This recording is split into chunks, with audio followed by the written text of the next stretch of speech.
Hello friends, welcome to my channel study for you. So guys, आज के इस video में हम लोग देखने वाले हैं जो आपका रेलवे आरपीएफ का एग्ज़ाम हुआ है 2 दिसंबर सेकंड शिफ्ट का। उसके सेकंड शिफ्ट के आधार पर टॉप मोस्ट एक्सपेक्टेड क्वेश्चंस को जो है इस वीडियो में डिस्कस करने वाले हैं। और ये जितने भी प्रश्न होंगे वो आपके हाल ही के एग्ज़ाम में टीसीएस के द्वारा पूछे गए प्रश्न हैं।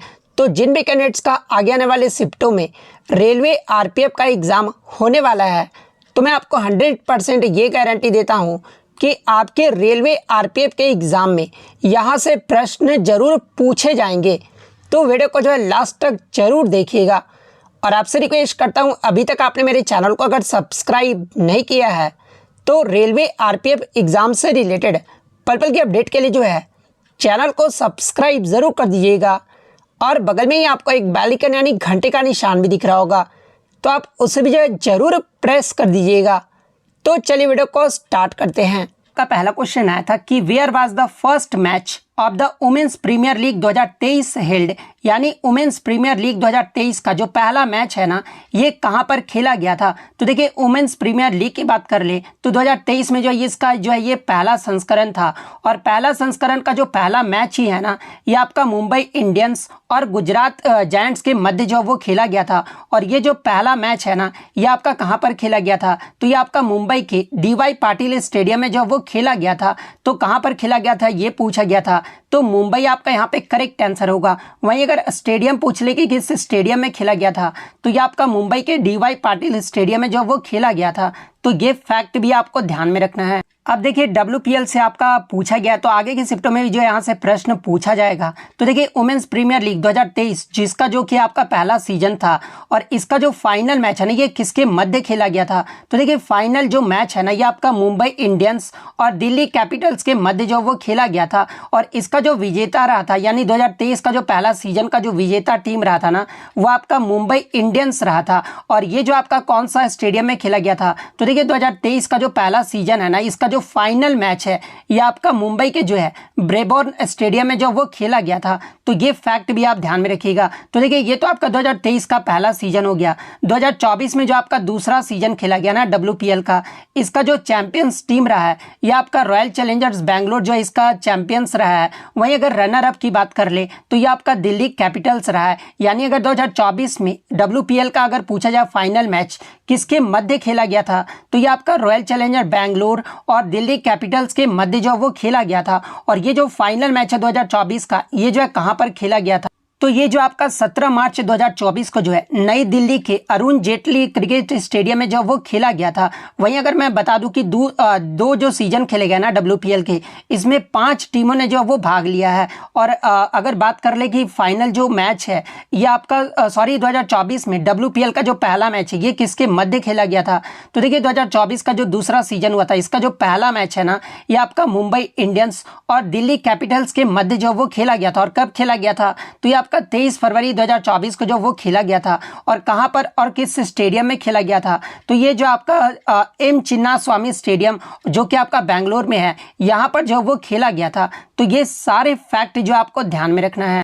नेक्स्ट क्वेश्चन आपका यहाँ पर आता है कि टेट्रा ब्यूटाइल अल्कोहल का जो है आईयूपीएसी नेम पूछा गया था। तो देखिए, टेट्रा ब्यूटाइल अल्कोहल का जो आईयूपीएसी नेम होता है ना, वो आपका 2-मिथाइल 2-प्रोपेनॉल होता है। तो 2-मिथाइल 2-प्रोपेनॉल आपका यहाँ पे करेक्ट आंसर होगा।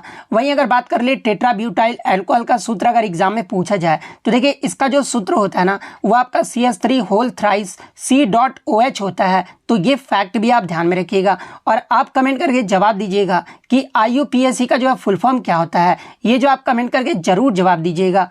नेक्स्ट क्वेश्चन आपका यहाँ पर आया था कि according to the 2011 census which state had the highest female work force participation rate in India, यानी 2011 की जनगणना के अनुसार भारत में किस राज्य में जो है सबसे अधिक महिला कार्यबल भागीदारी जो है वो सबसे अधिक रहा था। तो देखिए 2011 की जनगणना के अनुसार सबसे ज़्यादा जो फीमेल वर्कफोर्स पार्टिसिपेशन वाला जो राज्य रहा था ना, ये आपका हिमाचल प्रदेश रहा था। हिमाचल प्रदेश राज्य में महिला कार्यबल भागीदारी दर जो है ये लगभग आपका 44.84% रहा था। तो ये फैक्ट भी आप ध्यान में रखिएगा। इसके अलावा एग्जाम में अगर पूछा जाए कि 2011 की जनगणना के अनुसार सभी भारतीय स्तरों पर कार्यबल भागीदारी दर महिलाओं का और पुरुषों का जो ये कितना प्रतिशत रहा था, तो देखिए अगर महिलाओं की बात कर ले तो ओवरऑल जो है ये आपका 25.51% रहा था और पुरुषों के लिए जो आपका जो भागीदारी रहा था वो आपका 53.26% रहा था। तो ये फैक्ट भी आप ध्यान में रखिएगा।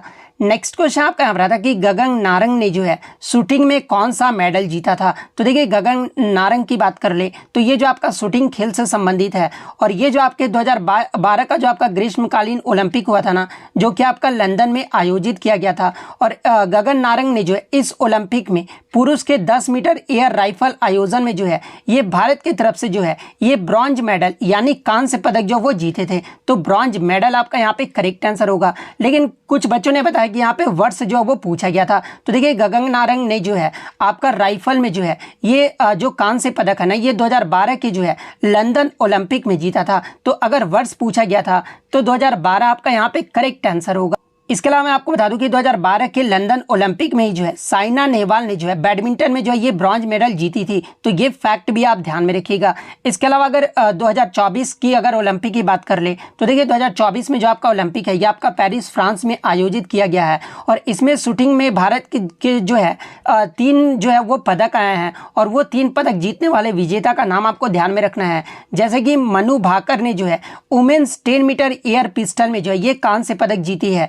इसके अलावा मनु भाकर और सरबजोत सिंह ने जो है 10 मीटर एयर पिस्टल मिश्रित टीम में जो है ये कांस्य पदक जीते हैं। वहीं स्वप्निल कुसाले ने जो है पुरुष के 50 मीटर राइफल 3P में जो है ये ब्रॉन्ज मेडल जीते हैं। तो ये फैक्ट भी आप ध्यान में रखिएगा। वहीं अगर पेरिस ओलंपिक 2024 की बात कर ले तो भारत जो इसमें 6 पदक जो वो जीता है और 6 पदक में 1 आपका सिल्वर और 5 जो वो ब्रॉन्ज मेडल जीता गया है। तो ये पॉइंट भी आप ध्यान में रखिएगा। नेक्स्ट क्वेश्चन आपका यहाँ पर है कि when water is passed through electrolysis then which reaction occurs, यानी जब पानी इलेक्ट्रोलिसिस के माध्यम से पारित किया जाता है ना, तो ये जो है कौन सी प्रतिक्रिया जो वो होता है। तो देखिए जब भी पानी इलेक्ट्रोलिसिस के माध्यम से जब पारित किया जाता है ना, तो यह आपका डिकम्पोजिशन रिएक्शन यानी अपघटन अभिक्रिया का जो वो उदाहरण होता है। तो डिकम्पोजिशन रिएक्शन आपका यहाँ पे करेक्ट आंसर होगा। और ऑप्शन में आपका double displacement reaction, decomposition reaction, इस प्रकार से ऑप्शन जो वो दिया गया था।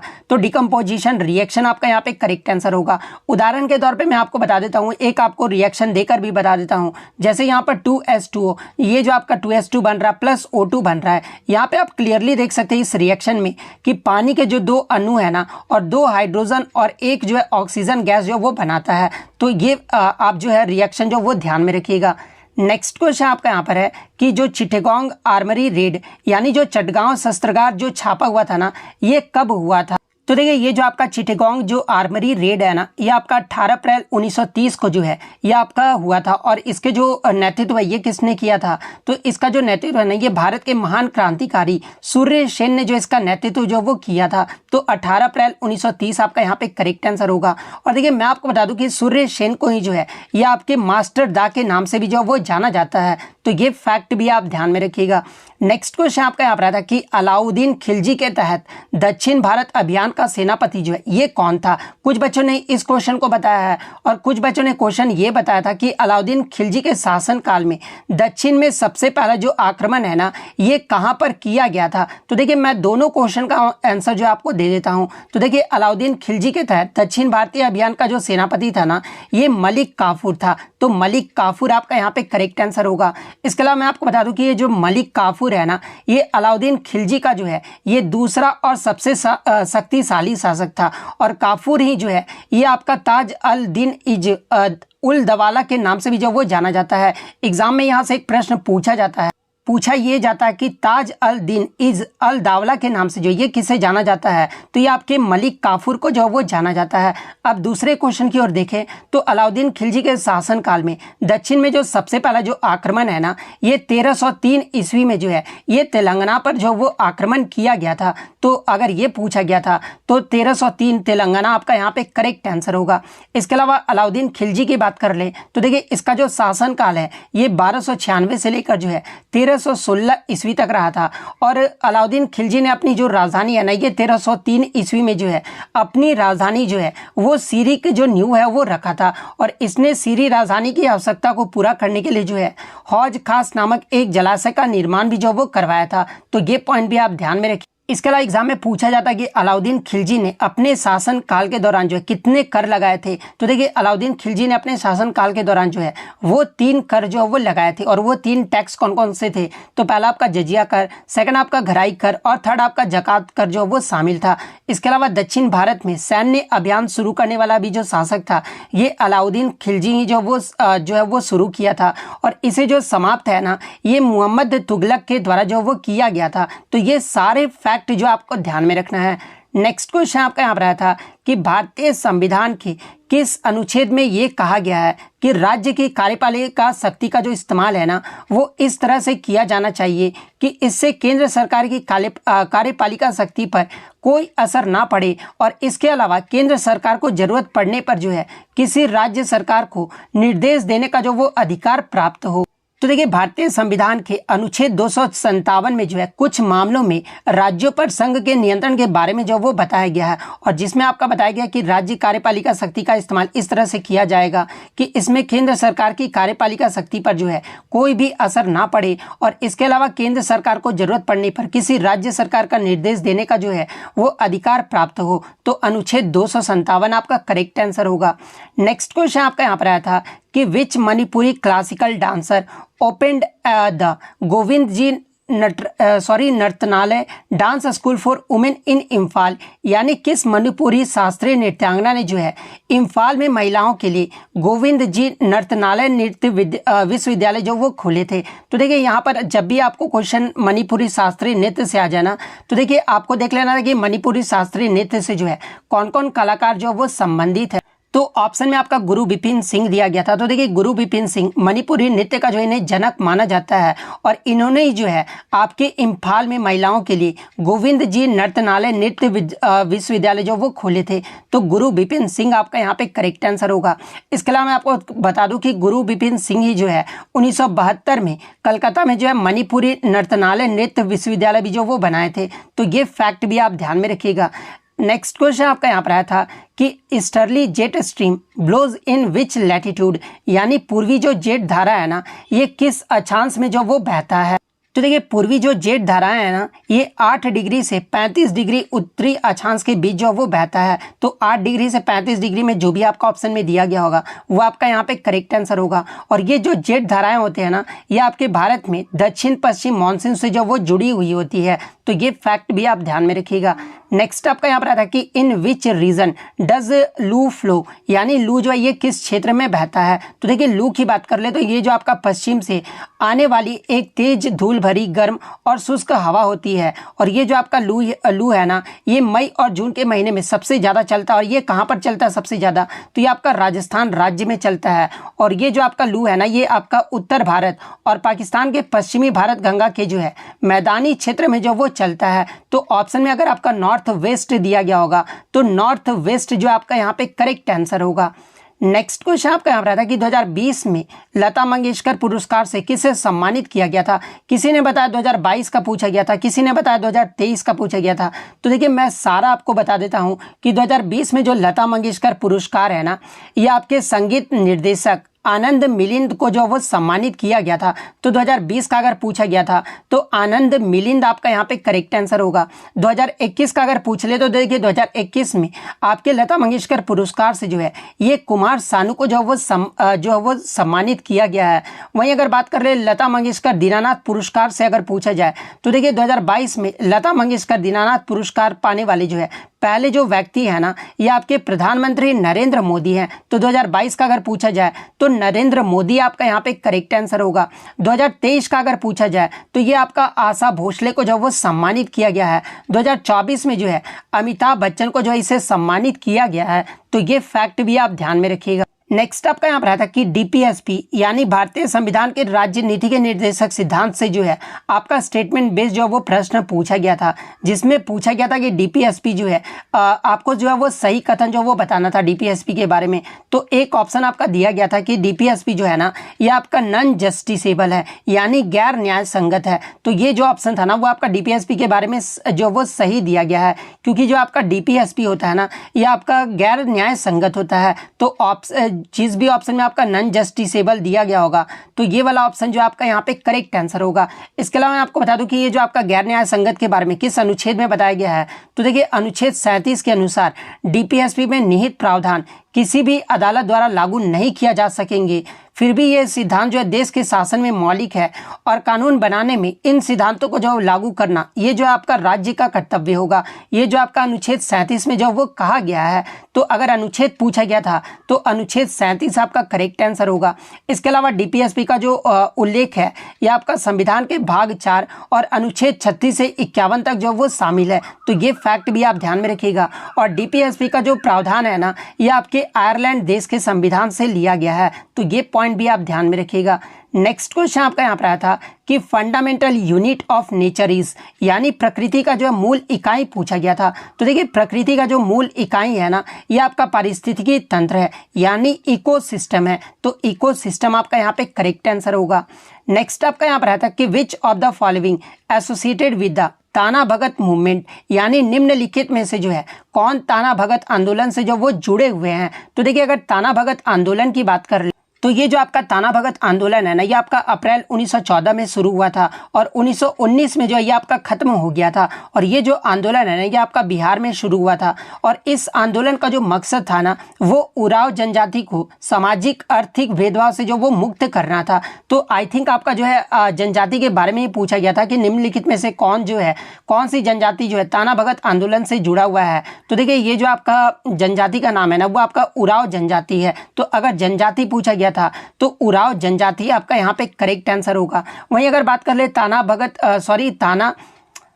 भगत आंदोलन का जो नेतृत्व है ये किसने किया था। तो देखिए ताना भगत आंदोलन का जो नेतृत्व है ना ये जतरा भगत ने जो वो किया था और जतरा भगत को ही जो है ये ताना भगत के नाम से भी जो वो जाना जाता है। तो ये फैक्ट भी आप ध्यान में रखिएगा।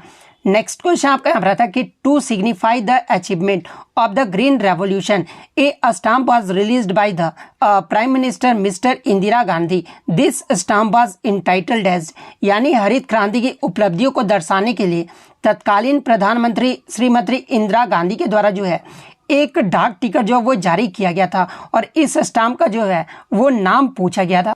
तो देखिए हरित क्रांति की उपलब्धियों को दर्शाने के लिए जो है प्रधानमंत्री श्रीमती इंदिरा गांधी के द्वारा जो है एक टिकट जारी किया गया था डाक टिकट और उस स्टाम्प का जो नाम था ना वो आपका व्हीट रिवॉल्यूशन था यानी जो आपका गेहूं क्रांति था। और इसे जो है कब जारी किया गया था तो ये आपका जुलाई 1968 में जो वो जारी किया गया था। तो व्हीट रिवॉल्यूशन आपका करेक्ट आंसर होगा। इसके अलावा अगर ग्रीन रेवोल्यूशन यानी हरित क्रांति की बात कर ले तो देखिए हरित क्रांति शब्द का जो पहली बार प्रयोग है ना ये विलियम गॉड के द्वारा जो आपका इसका प्रयोग जो वो किया गया था। और सबसे पहले जो हरित क्रांति की शुरुआत है ना विश्व में ये आपका मैक्सिको देश से जो इसकी शुरुआत जो वो किया गया था। और भारत में हरित क्रांति की जो शुरुआत है ना ये आपका 1965-67 में जो वो किया गया था। तो ये फैक्ट भी आप ध्यान में रखिएगा। इसके अलावा बात कर ले विश्व में आपके हरित क्रांति के जनक के रूप में जो ये किसे जाना जाता है तो ये आपके नॉर्मन बोरलॉग को जो है वो जाना जाता है। और भारत में हरित क्रांति के जनक के रूप में जो है ये आपके MS स्वामीनाथन को जो वो जाना जाता है। और सबसे ज्यादा जो हरित क्रांति पे फोकस किया गया था किस फसल पर फोकस किया गया था तो ये आपका गेहूं और चावल पे जो है वो सबसे ज्यादा जो वो फोकस किया गया था। तो ये फैक्ट भी आप ध्यान में रखिएगा। नेक्स्ट क्वेश्चन आपका यहाँ पर जॉन्डिस का जो है सिम्टम्स पूछा गया था यानी पीलिया के जो है लक्षण पूछे गए थे। तो देखिए पीलिया के कुछ लक्षण ये हैं कि त्वचा और आंखों का जो वो पीला हो जाता है। पीलिया जब आपको हो जाएगा ना तो ये आपका त्वचा और आंखों का जो वो पीलापन जो है वो देखने को मिलता है।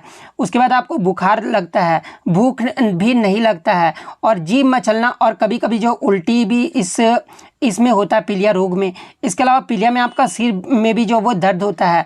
इसके अलावा पेशाब जो है वो पीला आता है। पेट के ऊपरी दाहिने हिस्से में जो है ये आपका लगातार जो वो दर्द होते रहता है। तो ये सभी जो आपके पीलिया के जो वो लक्षण है।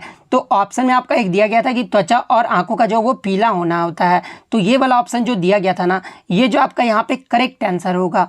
नेक्स्ट क्वेश्चन आपका यहाँ पर रहा था कि what is the relation between money and interest rate, यानी मुद्रा आपूर्ति और ब्याज दरों में जो है ये किस प्रकार का जो वो संबंध होता है। तो देखिए, मुद्रा आपूर्ति और ब्याज दरों में जो है ये आपका विपरीत संबंध यानी इनवर्स रिलेशनशिप होता है। तो ऑप्शन में आपका इनडायरेक्ट दिया गया था, तो इनडायरेक्ट आपका यहाँ पे करेक्ट आंसर होगा। मैं आपको बता दूं कि जो आपका मुद्रा आपूर्ति और ब्याज दरों में जो है आपका इनवर्स रिलेशनशिप यानी एक उल्टा रिश्ता होता है। यदि किसी देश की अर्थव्यवस्था में धन की आपूर्ति अधिक है तो ब्याज दर में जो वो कमी जो है हो जाएगा, और यदि मुद्रा आपूर्ति कम है तो इसकी जो दरें है ना वो अधिक हो जाएगा। तो ये फैक्ट भी आप ध्यान में रखिएगा। नेक्स्ट क्वेश्चन आपका यहाँ रहा था कि बिहार में छठ पूजा के दौरान की जाने वाली प्रार्थनाएं ये जो है किसे समर्पित है, यानी किस भगवान को समर्पित है। तो देखिए, बिहार में जो आपका छठ पूजा किया जाता है ना, इसमें जो आपका जो ये प्रार्थनाएं की जाती है ना, ये सूर्य भगवान को जो वो समर्पित है। तो सूर्य भगवान आपका करेक्ट आंसर होगा। इसके अलावा मैं आपको बता दूं कि बिहार में जो आपका छठ पूजा मनाया जाता है ना, ये किस देवता को समर्पित है। तो ये आपके सूर्य और छठी मैया, जिन्हें माँ षष्ठी या फिर उषा के नाम से भी जाना जाता है, इनको जो है ये समर्पित है। और ये जो आपका जो त्यौहार है ना, ये आपका कठोर और सख्त तरीके से भी जो वो मनाया जाता है। इसके अलावा मैं आपको बता दूं कि जो आपके सूर्य भगवान की दो पत्नियां थी ना, जिनका नाम उषा और प्रत्युषा था, ये जो आपके दो पत्नियां थी, और ये जो है सूर्य देवता की ऊर्जा जो है वो माना जाता है। और आप देखे होंगे कि जो आपका छठ पूजा होता है ना, उसमें आपका एक तो शाम को अर्घ्य दिया जाता है और एक आपका जो है सुबह का अर्घ्य जो है वो दिया जाता है। तो देखिए, जो आपका शाम का जो अर्घ्य दिया जाता है ना, या जो अंतिम किरण होता है ना, वो प्रत्युषा को जो वो पहली भेंट जो है वो दिया जाता है, यानी सूर्य देव की जो पत्नी है ना प्रत्युषा को, इनको जो है पहली भेंट जो वो दिया जाता है। और सुबह का जो अर्घ्य होता है ना, ये उषा को जो वो दिया जाता है, जो कि आपका सूर्य की जो पहली किरण होता है उसे यानी उषा को जो वो दिया जाता है। तो ये फैक्ट भी आप ध्यान में रखिएगा। नेक्स्ट को अगर बात कर ले अन्य महत्वपूर्ण त्यौहार और उनके राज्य के बारे में, जैसे कि दशहरा, उगादी, दक्कन महोत्सव और ब्रह्मोत्सवम, ये सभी जो त्यौहार है ना, ये आपके आंध्र प्रदेश राज्य में मनाए जाते हैं। अरुणाचल प्रदेश के त्यौहार की बात कर ले तो देखिए, रेह, बुरी बूट, मायोको, द्री, पोंगटू, लोसार, मुरुंग, सोलंग, मोपिन, मोनपा उत्सव, ये सभी आपके अरुणाचल प्रदेश राज्य में मनाए जाते हैं। इसके अलावा अगर असम की बात कर ले तो देखिए, अंबुबाची मेला, भोगाली बिहू, बैसाख देहिंग पटकाई, ये सभी आपके असम राज्य में मनाए जाते हैं। छठ पूजा और बिहुला, ये जो आपके बिहार राज्य में मुख्य रूप से मनाए जाते हैं। छत्तीसगढ़ में जो आपका माघी पूर्णिमा और बस्तर दशहरा जो है ये आपका छत्तीसगढ़ में मनाया जाता है। गोवा की बात कर ले तो सनबर्न फेस्टिवल और लादेन, इसके अलावा मंडो, ये सभी जो आपके गोवा राज्य में मनाए जाते हैं। गुजरात में आपका नवरात्रि, जन्माष्टमी, कच्छ उत्सव और उत्तरायण, ये सभी आपके गुजरात में मनाए जाते हैं। हिमाचल प्रदेश की बात कर ले तो देखिए, राख दुमनी, गोची महोत्सव, ये आपके हिमाचल प्रदेश के हैं। हरियाणा में आपका बैसाखी मनाया जाता है। जम्मू कश्मीर में हर नौमी, छरी, बहु मेला और दोसमोचो, ये आपके जम्मू कश्मीर में मनाए जाते हैं। झारखंड में आपका करम उत्सव, होली, रोहिणी, तुसु, ये सभी त्यौहार जो आपके झारखंड में मनाए जाते हैं। मैसूर दशहरा और उगादी जो है ये आपका कर्नाटक राज्य में मनाया जाता है। केरल में आपके ओनम और विशु जो वो मनाया जाता है। इसके अलावा आप सभी राज्यों का जो है उत्सव और त्यौहार जो वो देख लीजिएगा, और इसका PDF जो है मैं आपको टेलीग्राम पर भी जो वो अपलोड कर दूंगा, और टेलीग्राम का जो लिंक आपको डिस्क्रिप्शन में मिल जाएगा। नेक्स्ट क्वेश्चन आपका यहाँ पर था कि टांका और कुंडा टांका और कुंड जो वर्षा जल संचयन प्रणाली है ना, जो कि एक ऐसी संरचना है जिसका उपयोग जो है आमतौर पर निम्नलिखित में से किस राज्य में किया जाता है। तो देखिए, टांका और कुंड वर्षा जल संचयन प्रणाली का एक संरचना है, और इसका जो उपयोग है ना आमतौर पर ये आपका राजस्थान राज्य में किया जाता है। तो राजस्थान आपका यहाँ पे करेक्ट आंसर होगा। इसके अलावा मैं आपको बता दूं कि तमिलनाडु भारत का पहला राज्य है जिसने पूरे राज्य में जो है सभी घरों की छत पर वर्षा जल संचयन संरचना को जो है वो अनिवार्य कर दिया है। तो ये फैक्ट भी आप ध्यान में रखिएगा। नेक्स्ट क्वेश्चन आपका यहाँ पर आया था कि एक जो आपका मन्ना डे से जो वो प्रश्न पूछा गया था, एग्जैक्टली मुझे प्रश्न नहीं मिल पाया, लेकिन मैं आपको बता दूं कि मन्ना डे जो है ना, ये आपके एक प्रसिद्ध भारतीय पार्श्व गायिका यानी इंडियन प्लेबैक सिंगर हैं और एक जो आपके संगीत निर्देशक और संगीतकार भी थे। तो ये पॉइंट आप ध्यान में रखिएगा मन्ना डे के बारे में।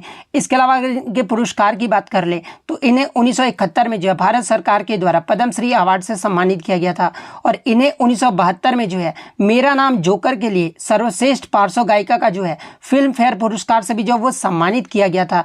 इसके अलावा मन्ना डे को जो है 1985 में जो है आपके लता मंगेशकर अवार्ड से भी जो वो सम्मानित किया गया था, जो कि आपका मध्य प्रदेश सरकार के द्वारा जो ये आपका दिया जाता है लता मंगेशकर पुरस्कार। तो इन्हें 1985 में जो वो सम्मानित किया गया था। तो ये फैक्ट भी आप ध्यान में रखिएगा।